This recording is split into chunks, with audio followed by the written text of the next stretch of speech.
In the heart of downtown Cincinnati, a night of celebration turned into a nightmare. A brutal brawl, caught on camera, shocked the nation. A man beaten senseless. A woman knocked unconscious.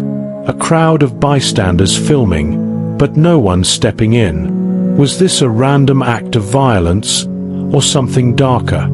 On tonight's episode of America's Biggest Crimes, we dive into the Cincinnati Brawl of July 2025, a story of chaos, controversy, and a city searching for justice. Welcome to America's Biggest Crimes. Today, we're unpacking one of the most viral and divisive crime stories of 2025. Let's create magic together. Pause for 5 seconds and hit that subscribe button. Ring the bell, so we can help have a safer country, and let's get started. It's July 26, 2025, in Cincinnati, Ohio. The city is alive with energy. Over 150,000 people are in town for events like the Cincinnati Music Festival, a Reds game, and a Luke Combs concert. Downtown is buzzing. Bars, nightclubs, and restaurants packed with locals and tourists. But at 3 a.m., at the corner of 4th and Elm Streets, a verbal argument spirals into a vicious attack. Videos of the brawl explode online, sparking outrage, racial debates, and demands for justice. This wasn't just a fight. It was a brutal assault that left 2 people seriously injured and a nation grappling with tough questions. What really happened that night? Who are the victims and suspects? And why did this story ignite such a firestorm? Let's break it down. It's just after 3 a.m. outside Love nightclub and a late-night eatery. The streets are crowded with people leaving bars and clubs. According to police, a verbal dispute breaks out, maybe over a bump in the crowd, a spilled drink, or something more personal. We don't know the exact trigger, but what happens next is chilling. Video footage, later shared on platforms like X, shows a man in a white t-shirt arguing with a group. Suddenly, he's shoved to the ground. Multiple assailants swarm him, punching and kicking him for nearly a minute. Some stomp on his head as he lies defenseless. Blood pools on the pavement.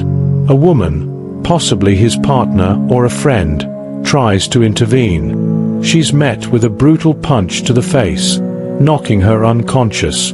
Her body crumples to the ground, blood streaming from her mouth. A third victim may have been attacked, though details are murky. What's clear is the chaos. Roughly 100 bystanders surround the scene. Some shout, but most just record on their phones. Only one person calls 911 at 3:06 a.m. By the time police arrive 6 minutes later, the attackers have scattered, leaving the victims battered and bleeding. This wasn't a one-on-one fight. It was a coordinated assault, described by prosecutors as a mob attack. The victims were rushed to the hospital with serious injuries, broken bones, concussions, and trauma that required multiple visits. Let's talk about who they were. The victims were a man and a woman, both seriously hurt. Their identities haven't been fully released by police, but here's what we know. The man, seen in the white t-shirt, was beaten so badly he was bleeding from his head, nose, and mouth. The woman, knocked unconscious, suffered facial injuries and possible brain trauma. Cincinnati's Fraternal Order of Police President, Ken Kober, said they'd be recovering for a while. One victim, identified by Ohio politician Vivek Ramaswamy as Holly, was reportedly a single working mother out for a friend's birthday party. Social media posts and some news outlets describe the victims as a white couple, though police haven't confirmed their race. What we do know is they were ordinary people caught in a horrifying moment. Imagine going out for a night of fun and ending up in the hospital, fighting for your life. These victims didn't just face physical pain, they became the center of a national controversy.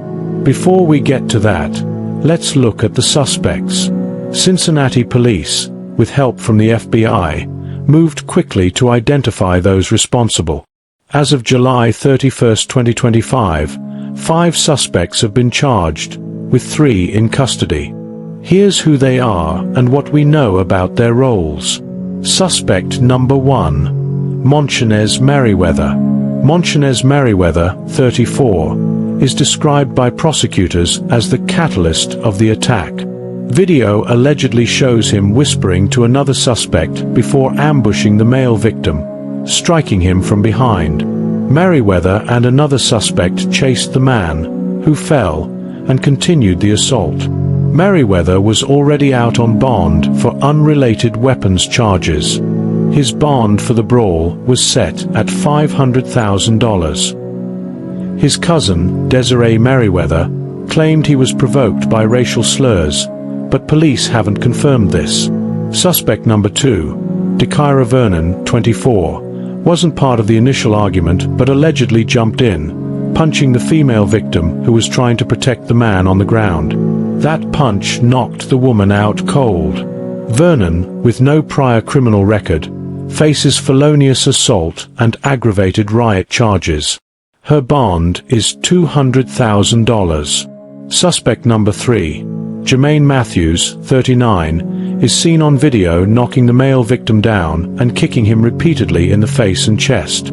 He also allegedly attacked another person. Matthews turned himself in, and his bond was set at $100,000. His attorney claims he was provoked after being slapped, but prosecutors argue his response was excessive.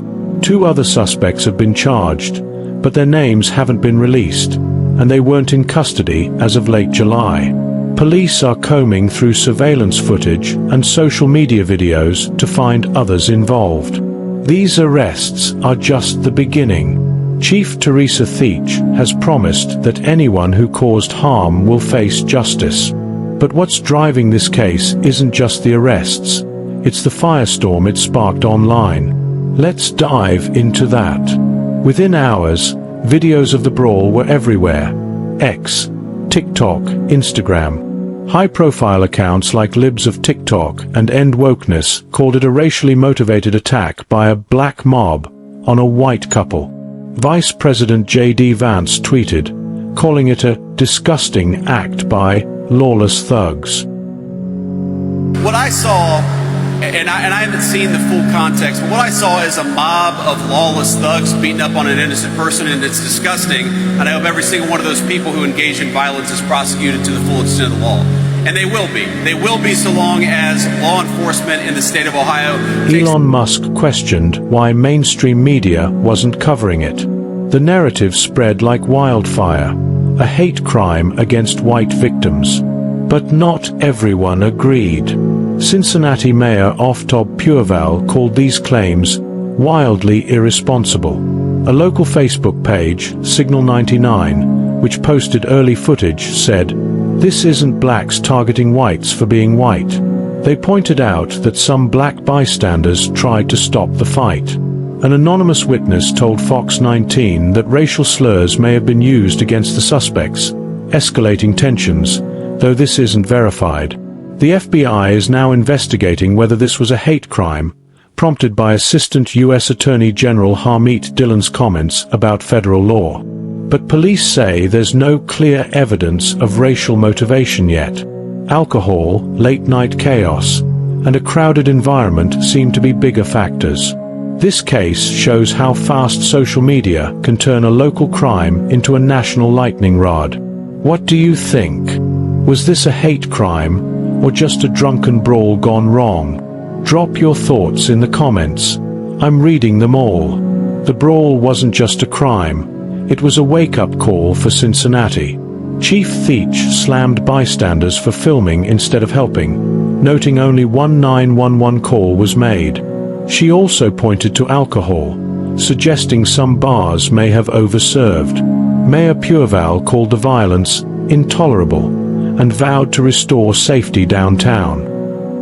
Local business owners are worried. Chris Koch, who runs a nearby shop, called it a hate crime and fears it'll hurt tourism. Others, like Justin Karp, say it's a bad look for a city hosting major events. Political figures weighed in too. Governor Mike DeWine called the footage shocking. Vivek Ramaswamy criticized the lack of police presence.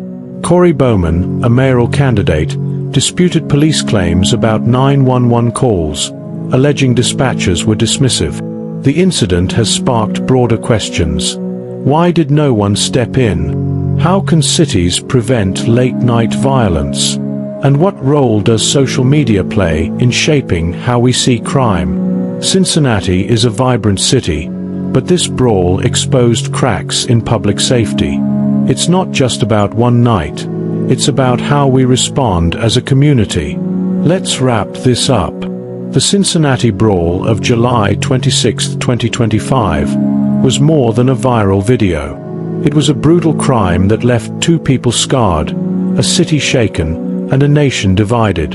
As the investigation continues, more arrests are likely. The FBI's hate crime probe may uncover new details. But one thing is clear: this story isn't over.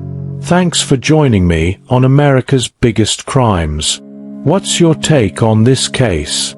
Should bystanders have done more? Is social media helping or hurting justice? Let me know in the comments.